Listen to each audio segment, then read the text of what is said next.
Bismillahirrahmanirrahim. Rabbi shrah li sadri wa yassir li amri wa hlul 'uqdatam min lisani yafqahu qawli.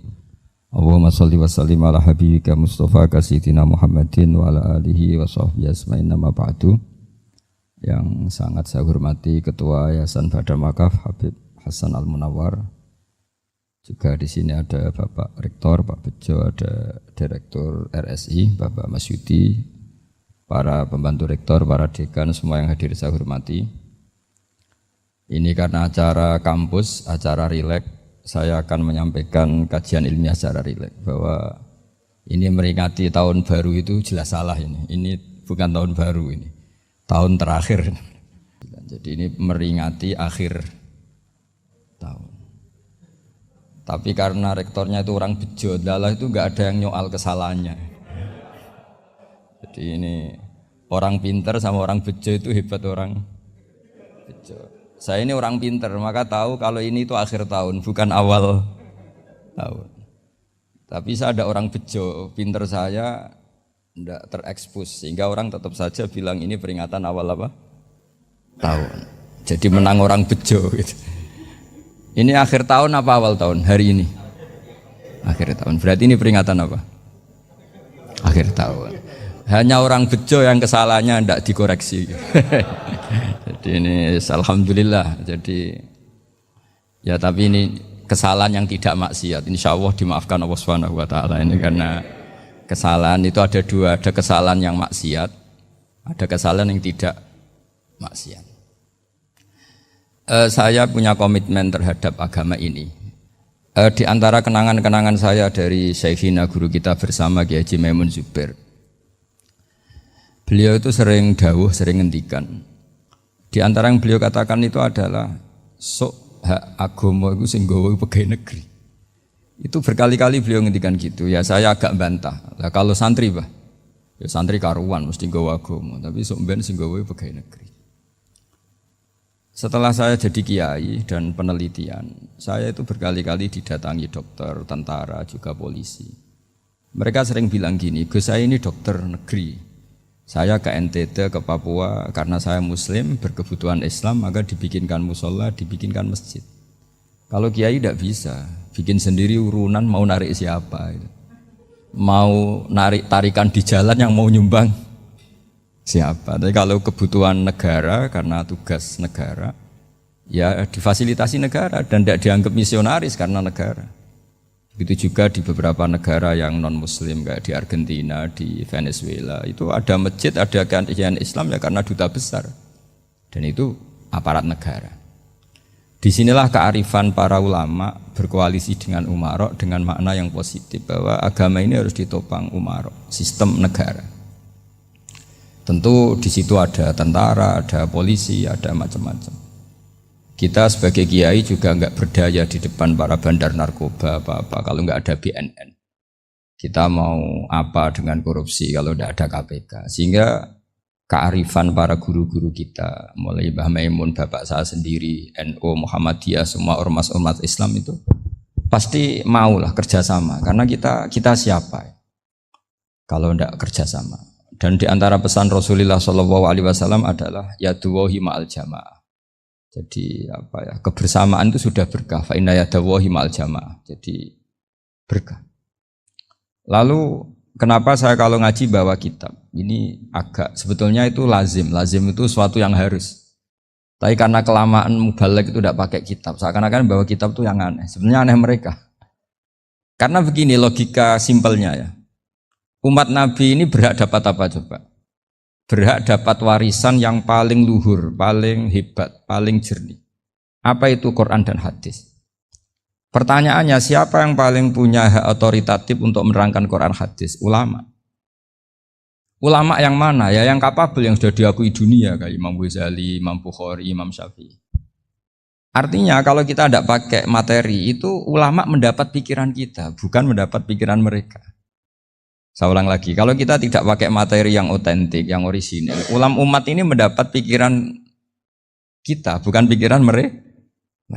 Maka saya berusaha supaya teman-teman atau semua umat Islam dapat pikiran-pikirannya Imam Ghazali, pikiran-pikiran Imam Bukhari, pikiran-pikiran Abdul Qasim Al-Junaidi. kejernian Abu Yazid Al-Bustami. Kejernian itu diantaranya adalah misalnya makalah yang menurut saya itu makalah yang super. Jadi untuk ngadepi krisis karena COVID atau karena apalah.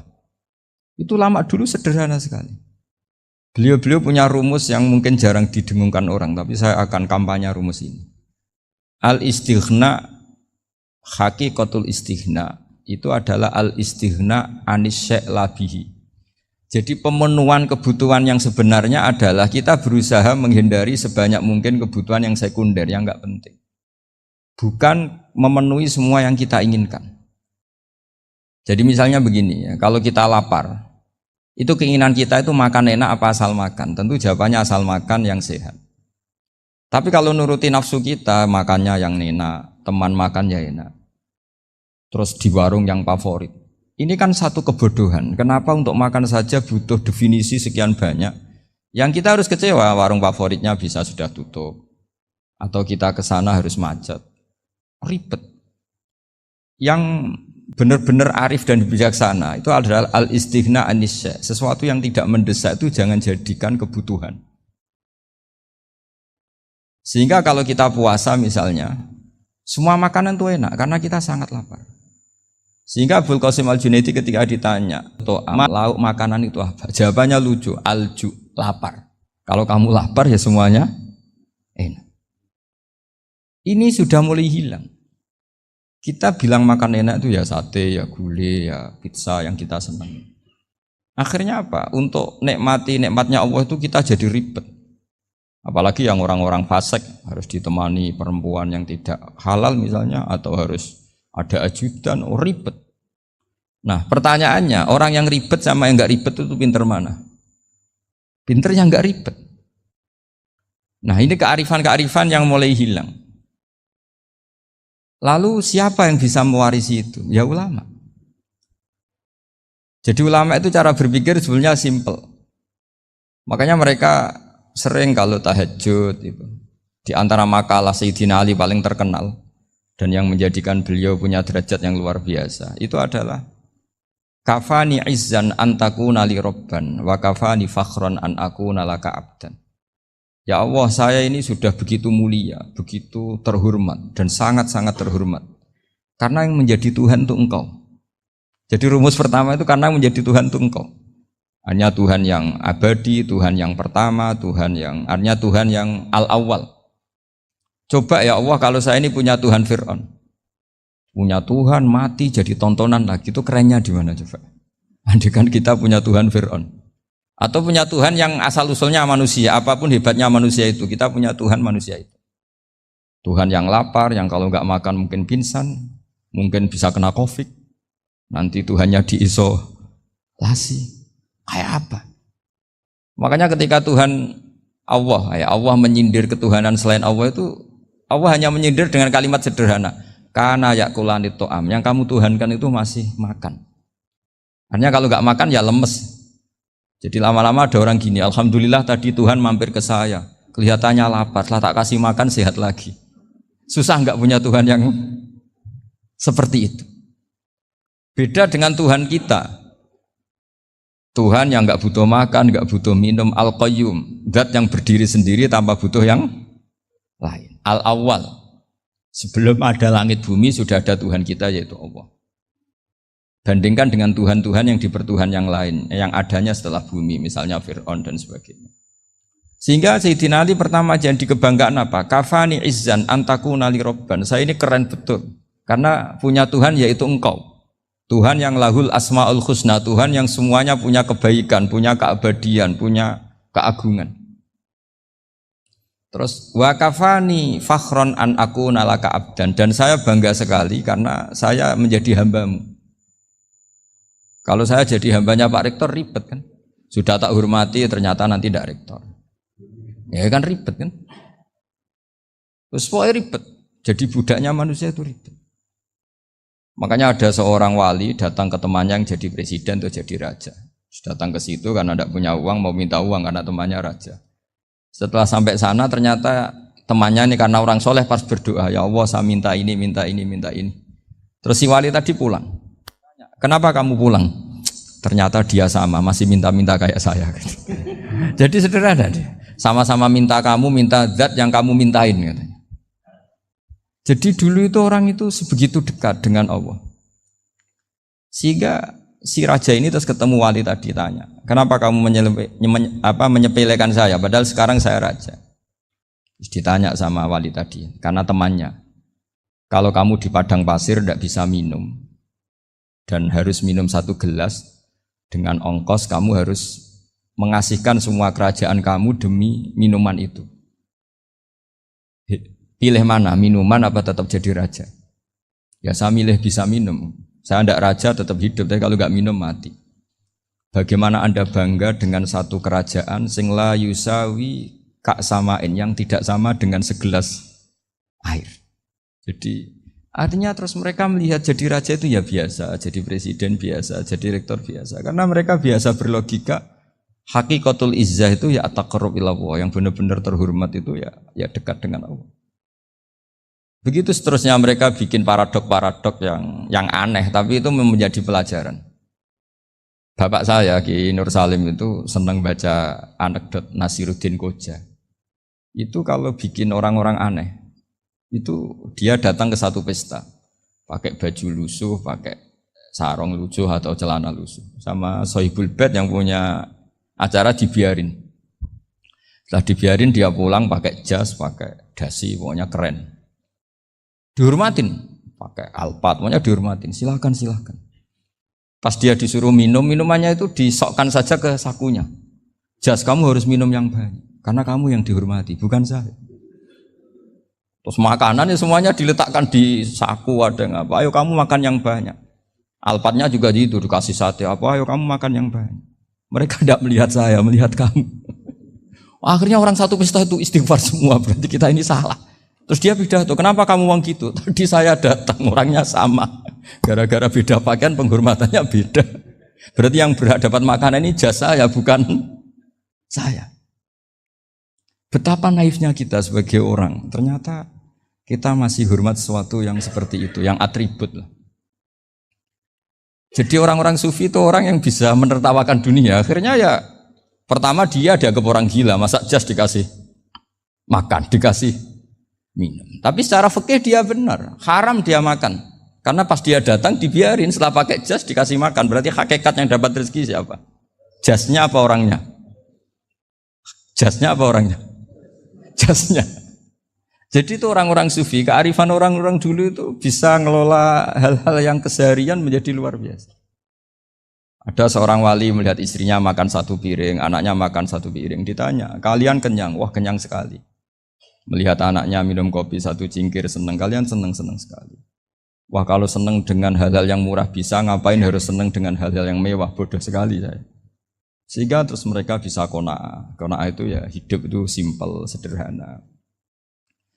Jadi tentu saya tidak akan ngomong yang muluk-muluk, selain itu tidak bidang saya juga apa ya. Kita ini butuh obat di kondisi Covid seperti ini, butuh kesederhanaan, butuh apa ya?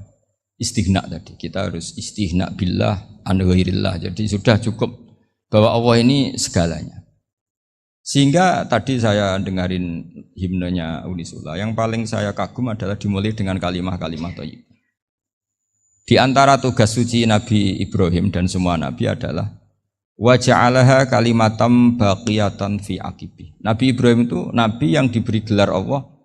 Dia adalah Nabi yang menjadikan kalimat tauhid itu kalimat yang abadi. Fi aqibi, di anak turunnya, di semua generasinya. Baik anak turun karena gen maupun karena pembinaan, karena pendidikan. Ini penting sekali saya utarakan karena apa? Satu kehidupan itu sebenarnya digerakkan oleh kata-kata, oleh moto kalau orang bahasa modern. Sehingga banyak ulama mengatakan al-ibarat kutun li'ailatil mustami'in, bahwa redaksi atau moto atau pegangan hidup itu penggerak kehidupan. Sehingga sebetulnya manusia itu digerakkan oleh kalimah-kalimah itu, oleh moto-moto itu, oleh prinsip-prinsip hidup itu. Misalnya orang Palestina itu tiap hari ke pasar gitu. Mereka ke laut gitu. Ditanya, kenapa tidak takut tembak Israel? Jawabannya lucu. Kena tembak ya mati, enggak makan ya mati. nggak kerja ya mati. Ya sudah sama-sama mati ya mendingan aktivitas normal. Tapi saya tidak menyarankan itu untuk melawan COVID. Ini cerita saja nanti. Kamu jangan provokator itu. Karena ini wilayah sensitif. Jadi banyak orang yang poligami. Kalau ditanya alasannya gitu, istri satu ya cerewet, dua ya cerewet, mendingan 4 katanya. Ya banyak ya gitu. Tapi ada yang kebalikan, istri satu cerewet saja hampir jantungan, apalagi 4, tinggal matinya kan gitu. Itu semua yang menggerakkan itu kalimat. Kalimat itu satu pegangan. Banyak orang loh yang nggak ingin jadi rektor tuh banyak loh Pak Bejo. Jangan kira semua dosen ingin jadi rektor.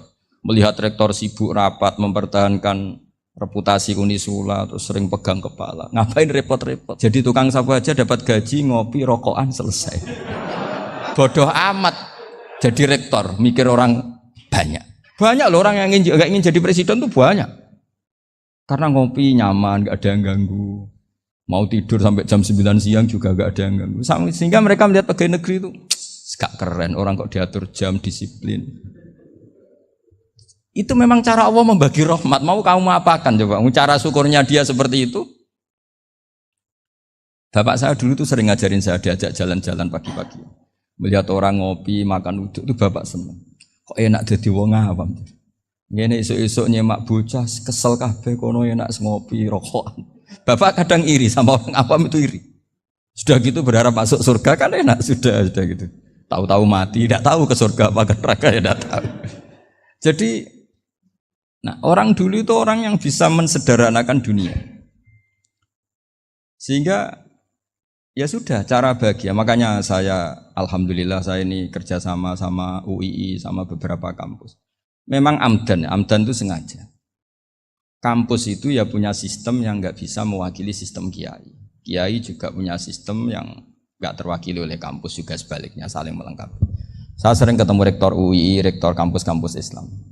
Mereka cerita, Gus pendidikan pondok harusnya dimodernkan gini-gini. Saya bilang, kalau pondok modern kayak kampus itu nanti saya ketemu Allah tidak bisa jawab.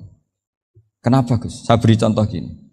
Kalau misalnya perempuan perawan lah atau apa saja, pokoknya perempuan, mau tanya tentang menstruasi atau haid. Kalau semuanya sistem kampus, dia harus kuliah dulu. Registrasi dulu, kuliah dulu, bayar dulu. Dan dapat jawabannya nunggu mata kuliah pas itu. Bandingkan kalau sistem pondok, saya tuh sering ke pasar sama anak saya dicegat sama ibu-ibu. Gus, anak saya ngalami gini-gini, keluar darah terus menerus, nggak 6 hari tapi 1 bulan penuh. Itu hukumnya apa Gus ya? Nanti saya mau sowan ke jenengan. Nggak usah sowan di sini aja. Ya sudah. Sebelum mengeluarkan darah yang rutin seperti itu biasanya haidnya berapa hari? 6 hari ya sudah ikut yang 6 hari, yang lainnya istighatsah. Ngoten tok Gus, ya udah ya. Begitu terus di masalah udhiyah. Ya coba kalau semuanya pakai sistem kampus, daftar dulu, bayar dulu. Jadi ini nggak ada jawabannya, nunggu mata kuliah itu. Baru dapat jawaban, itu biasa nggak sholat bertahun-tahun karena belum ada jawaban tentang itu. Ya itu kalau misalnya orang mati, tahunya cara memulasara jenazah itu nunggu kuliah dulu, pas mata pelajaran itu dulu, baru menangani orang mati. Berarti orang mati itu tergeledak semua. Tapi kalau kiai kan enggak. Kesini orang mati terbakar, kalau dimandiin malah badannya copot-copot, itu gimana hukumnya? Ini ada orang mati Gus Kendat, ini disolati apa enggak? Ada orang mati oplosan itu disolati enggak? So sering ditanya gitu. Gak usah registrasi Pak Rektor. Gak usah registrasi, gak usah daftar, gak usah seminar. Makanya kalau orang kampus wani kiai itu ya kualat tenan itu, karena ini yang on time. Tapi pondok seperti saya ya ikrar seikrar-ikrarnya pentingnya kampus karena melatih efisiensi waktu, disiplin, tata kelola manajemen sehingga kita ya hormat. Tapi tadi kita harus saling melengkapi sehingga saya tunjukkan ke publik bahwa saya hormat sekali sama polisi, sama tentara. Coba kita bisa apa ngadepi bandar narkoba kalau enggak polisi? Bisa apa coba menjaga NKRI kalau enggak tentara? Begitu juga ya sudahlah kita memang fa inna yadallahi ma'al jamaah, kita berkah itu kalau bersama-sama. Enggak bisa kita sendiri. Nah lalu orang kayak saya itu ya beberapa kali sebetulnya saya itu ditawanin jadi doktor honoris causa apa. kekhawatiran saya satu Pak Bejo. Takut pas nggak punya uang. Itu dokter kok gak di duit kan gak pantas gitu. Jadi repot gitu, daripada beban lah sudah lah, nggak usah dokter. Jadi kalau nggak punya uang ya pantas, terus kalau ngebis ya pantas. Suatu saat kalau mati nggak ada yang hadir ya pantas, nggak dokter. Gitu. Kalau sudah dokter kok masuk neraka, dokter kok masuk neraka kayaknya, apalagi rektor kampus Islam kok masuk neraka itu kan kok kayak nggak pas itu. Misalnya rektor Unisiola ditanya mungkar nakir, nggak bisa kan kayak gimana gitu. Makanya harus sering ngaji saya supaya nggak malu di depan mungkar nakir. Masa rektor ditanya mungkar nakir nggak bisa. Harus berani bentak. Ini saya rektor loh Pak mungkar nakir. Masa. Kalau wali-wali dulu berani. Masyhur di cerita wali-wali ditanya marabbuka manabuka. Saya ini guru tauhid. Kok kamu tanya marabbuka manabuka yang ngelotok. Kamu tidak pernah ngaji enak aja tanya. Jadi wali-wali itu ya rileks ngadepi mungkin. Saya akan rileks wali di Bang Pak Rektor. Saya yakin itu. Karena wali itu lebih dekat Allah. Sehingga orang dulu itu saya ulang lagi ya. Ada satu kearifan namanya hidup itu apa? Hidup itu adalah cari sebanyak mungkin supaya hidup itu tidak tergantung pada banyak hal. Jika misalnya cara berpikir orang-orang modern itu sebenarnya banyak orang-orang ilmuwan yang nggak ngagumi Amerika. Bukan karena angkuh ndak. Untuk mempertahankan kebesaran negara sebesar itu, kebutuhan listriknya besar, kebutuhan tentaranya besar, kebutuhan apa. Sementara negara kayak Venezuela atau Swiss kebutuhannya ada banyak. Pertanyaannya, yang tergantung dengan banyak hal sama yang tidak tergantung banyak hal, itu pinter mana?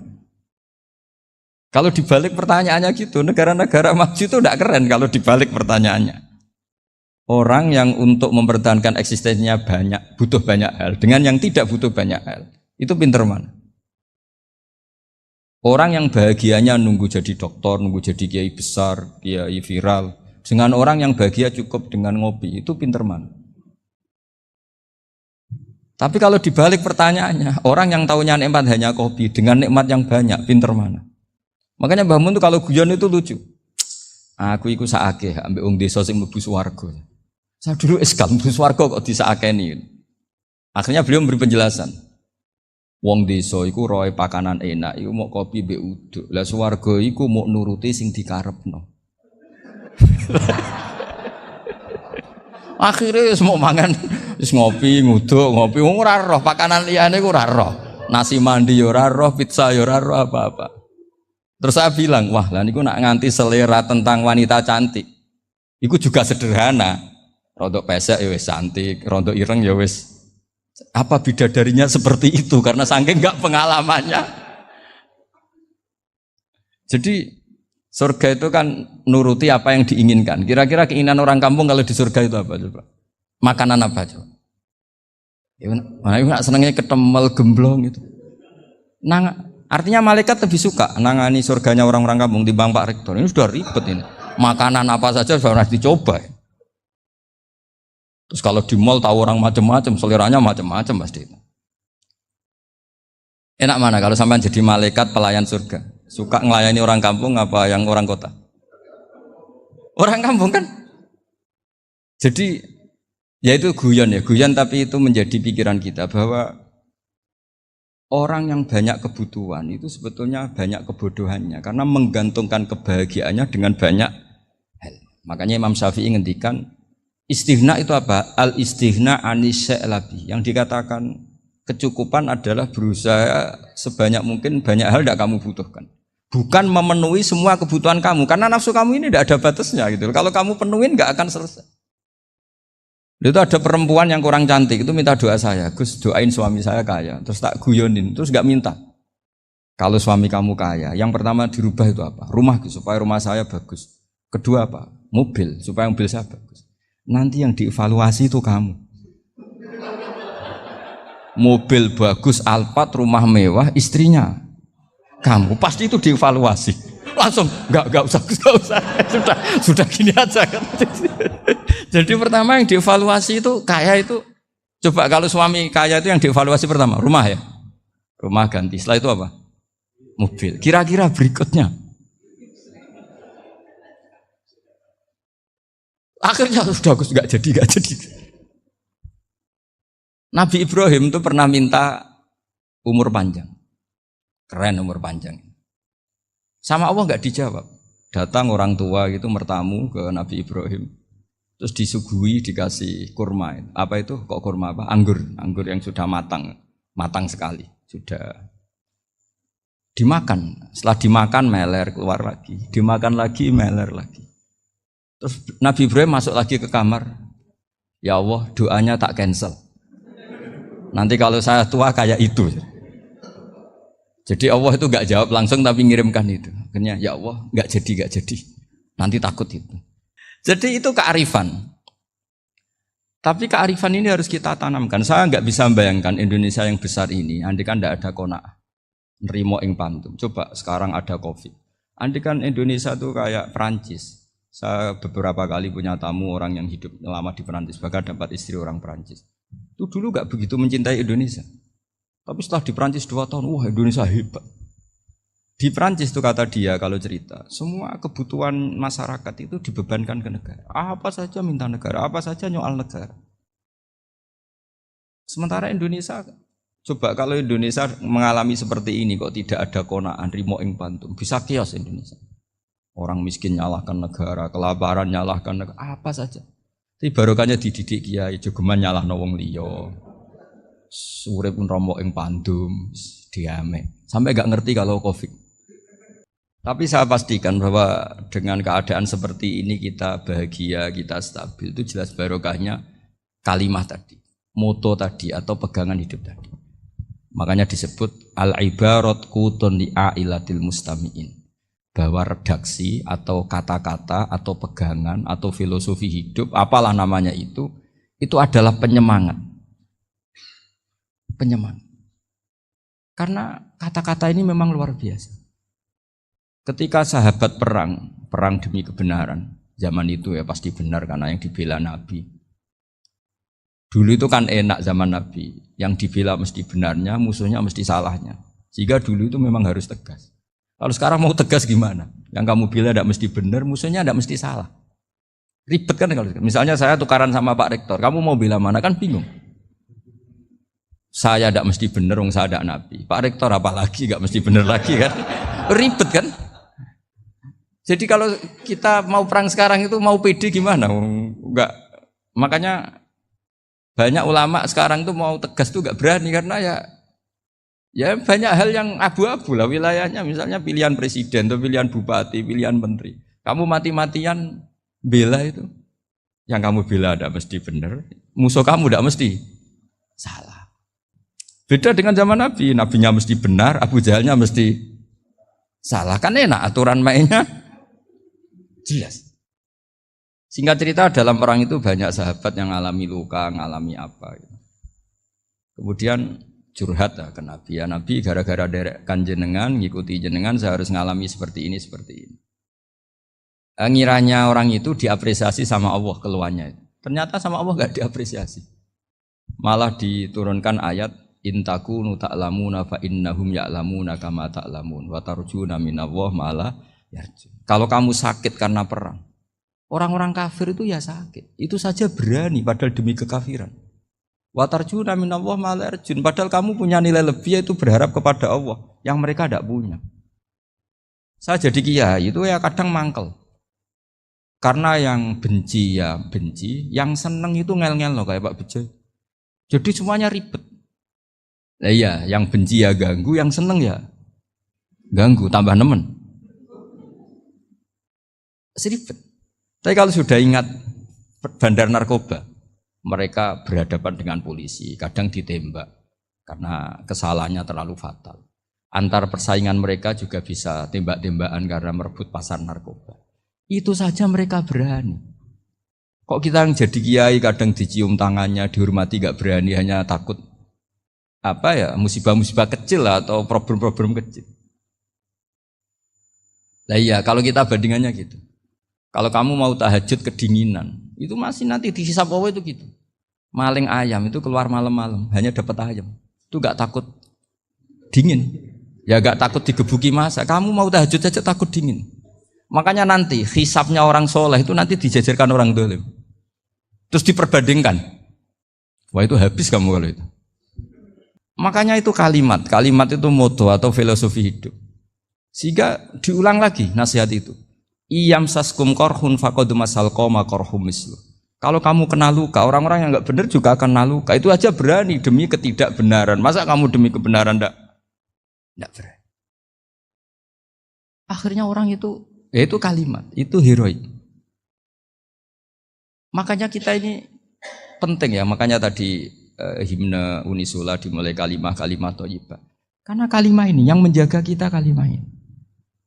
Misalnya tentang Tuhan. Kenapa orang Islam imannya kokoh seperti ini, termasuk yang sudah hidup di Amerika, di Australia, di mana-mana. Itu ya barokahnya ajaran atau barokahnya kalimah. Saya sebut kalimah saya pakai bahasa santri. Karena la ilaha illallah itu dalam tradisi santri disebut kalimatu haqqin alaiha nahya wa alaiha namut wa alaiha nub'ats. Ada yang riwayat wa biha nub'ats insyaallah taala minal aminin. Kenapa mereka di mana-mana meskipun sekolah di Amerika, di Australia, bahkan di Uni Soviet tetap mukmin? Itu barokahnya ajaran yang benar. Allah itu siapa? Tuhan. Tuhan itu sifat dasarnya apa? Awal. Dia harus wujud awal sebelum makhluk yang lain. Sehingga ketika ada negara yang maju, yang tertib, manajemennya tertib, masyarakatnya makmur. Tapi punya Tuhan yang tidak seperti itu. Tidak awal. Itu sudah gak nyaman. Karena ndaklah keren Tuhan saya. Karena Tuhan saya itu al-awwal, zat yang pertama. Tuhan saya keren lah, zat yang gak mati. Tuhan yang gak mati, yang gak pernah mengalami kematian. Sehingga tontonan atau yang dilihat kenikmatan-kenikmatan yang lain ini tidak mengubah dia pendirian tentang Tuhan. Karena mantapnya satu kalimat tadi bahwa Tuhan itu ya harus satu, harus awal, harus tidak mati, tidak rusak, tidak mengalami apa-apa yang membahayakan. Sehingga ketika ditawarin Tuhan yang lain meskipun menjanjikan secara finansial atau kemakmuran, mereka gak tertarik. Itu coba, itu barokahnya makmur apa barokahnya ajaran?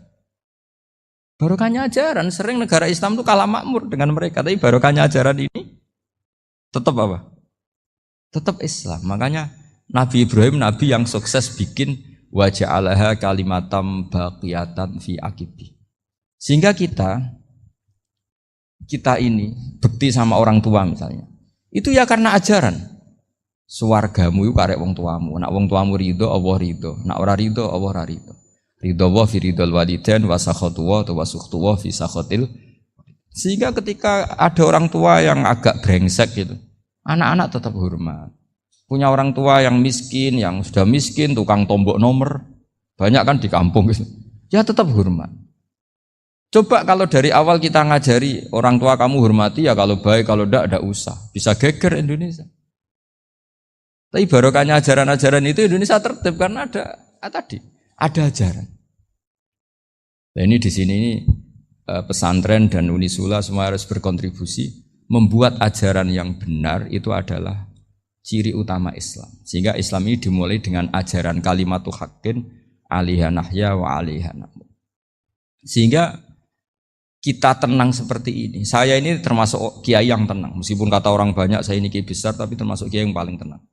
Termasuk yang paling tenang. Karena saya ini pakai mazhab orang-orang hebat. Saya berkali-kali cerita, orang kayak Imam Syafi'i itu orang yang luar biasa. Saya berkali-kali cerita. Ulama dulu kalau mau mati itu senangnya bukan main. Sudah lama saya ini ingin gak maksiat. Kayaknya gak maksiat paling efektif itu mati. Ya tidak apa-apa Gusti, kalau sebaiknya mati ya mati aja. Enteng saja. Jadi melihat kematian itu akhir dari segala keburukan atau potensi keburukan. Apapun baik kita sekarang, suatu saat mungkin kita enggak baik. Yang bisa menghentikan ketidakbaikan atau potensi ketidakbaikan itu apa coba? Mati kan? Berarti mati itu mengerikan apa menyenangkan? Mesti kamu tidak berani menjawab. Meskipun secara ilmu kamu berani, tapi secara rasa enggak berani kan? Saya ulang lagi ya, yang bisa menghentikan keburukan atau potensi keburukan itu apa coba? Apa? Kematian. Berarti kematian itu menyenangkan atau menyusahkan? Apapun kamu tidak berani jawab karena kamu agak-agak duniawi itu kelihatannya. Tapi secara ilmu, kamu tahu kan kalau mati itu tidak buruk-buruk banget. Karena apa? Itu akhir dari segala keburukan.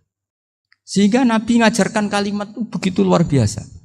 Allahumma ahyini maka natil hayatu khairan li wa tawaffani maka natil wafatu khairan li. Nabi melihat dunia itu begitu indah. Ya Allah, kalau saya ini hidup, anggap saja hidup ini ziyadatan li fi kulli khairin, menjadi modal saya menambah segala kebaikan. Jika suatu saat saya mati, anggap mawon rohatan li min kulli syarrin, itu akhir dari segala keburukan saya. Sehingga mati hidup ya baik karena di situ kita bisa berkontribusi beramal soleh, mati juga baik karena mengakhiri segala keburukan. Nabi nate ngendikan lagi, ajaban li amril mukmini inna amrahu kullahu khair. Orang mukmin itu mengagumkan, semuanya baik. In asobathu na'ma syakara fakana khairan lah. Kalau baru dapat nikmat, dia syukur, maka itu baik. Wa in asobatu dharra sabara. Kalau dapat masalah mereka sabar, itu juga baik. Sehingga orang mukmin dua sisinya pasti baik. Itu juga kalimat, maksudnya moto atau pegangan hidup. Nah, berikut ini saya beri contoh, ini kenangan saya, ini contoh terakhir. Masalah jadi orang terkenal maupun tidak. Di sini dicontohkan Imam Ghazali di halaman 367 di kitab saya 367, juznya 3 di kitab Ihya Ulumuddin. Di sini beliau cerita betapa untuk menjaga ikhlas sebaiknya orang itu tidak terkenal, tidak syuhrah, tidak terkenal. Oke, itu kita sepakat ya, karena kalau terkenal mungkin orang dipaksa publik dengan tanda kutip untuk selalu berbuat baik, tapi karena jaim lah, jaga image atau apa. Tapi ketika dibalik pertanyaannya, kamu rela yang terkenal itu orang nggak benar, sementara yang orang benar itu nggak terkenal. Lalu masyarakat taunya yang tidak benar. Kalau pertanyaannya dibalik gitu, orang baik wajib terkenal enggak? Kalau pertanyaannya dibalik seperti itu. Dokter yang benar tidak terkenal, yang malpraktek terkenal. Kamu ingin kondisi seperti itu? Gak ingin kan? Kampus yang bagus gak terkenal, kampus yang bagus gak terkenal, yang gak bagus. Nah, artinya apa? Gara-gara olah kata, olah pikiran, ini logika jadi rubah. Lagi-lagi apa? Jawaban itu ada di kata-kata sebetulnya. Makanya bab-bab seperti ini tidak usahlah kita berdebat, berpolemik. Sebaiknya orang itu humul, menutup diri, apa sebaiknya orang terkenal, itu nggak perlu seperti itu. Sudah terserah Tuhan saja. Makanya saya mulai dulu ngaji sampai sekarang itu ya tidak punya punya ikon tertentu atau punya website tertentu, enggak. Sudah terserah pangeran. Saya juga tidak sok suci materialistik atau enggak, ya tidak mikir saya. Bukan apa-apa ya, karena saya ini kiai, jadi biasa urusannya sama Allah, tidak sama makhluk. Jadi pusing kalau sama sarah-sarahnya makhluk itu pusing. Meskipun rektor kalau nasihati saya pasti tidak saya terima, itu tetap makhluk, itu sudah ada ngefek kalau saya itu sudah ada itu. Bukan karena saya sombong, ya memang makhluk betul gitu, bukan cuma nasibnya bejo aja, tapi makhluk tetap makhluk. Saya beri contoh ya. Ini makalah yang ditulis Imam Ghazali. Ya. I'lam aslahaka Allah anna aslal jah wa intisarus sayyid atau sayyidi wal istihar wa huwa mazmum itu. Balil mahmudu al khumulu illa man saharahu wa ta'ala li nasri dini min ghairi takallufi talabi syuhrati minhu. Jadi kalau kamu ingin ibadah kamu selamat, ya kamu jangan terkenal.